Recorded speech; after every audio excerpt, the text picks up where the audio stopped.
How are you enjoying life in Beirut? Well, we've been having a very nice time in Beirut, in fact. Yeah. This story, in essence, is about an American diplomat who's stationed in Beirut. And his wife is killed in a terrorist attack. And he leaves that world behind. He suffers a profound tragedy, and it takes a little while for him to pull himself out of that. Mason Skiles, there's a check.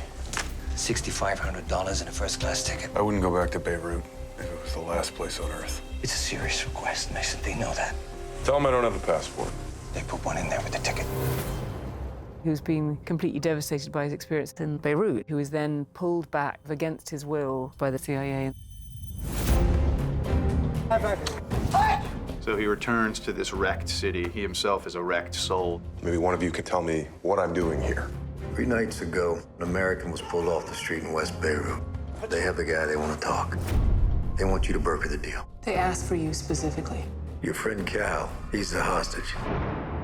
When there is a hostage situation, it's not just about one man, it's about the whole network of assets. Cal's the head of all Middle East operations. Do you understand what that means? He talks. You'll be waiting for bodies to pile up on the embassy sidewalk. Beirut was in the early 80s, about 5 or 6 years into the Civil War. A lot of people in the U.S. embassy at the time were saying, who is the bad guy? Who is the good guy? What does he want me to do? Negotiate.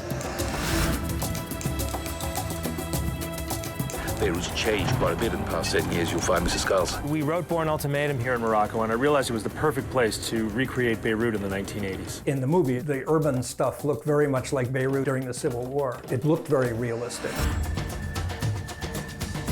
What do you want? I will track Al Riley for the return of my brother. It was the Paris of the Middle East, a melting pot of different nationalities. The winter of 1982, just prior to the Israeli invasion, is a particularly explosive time.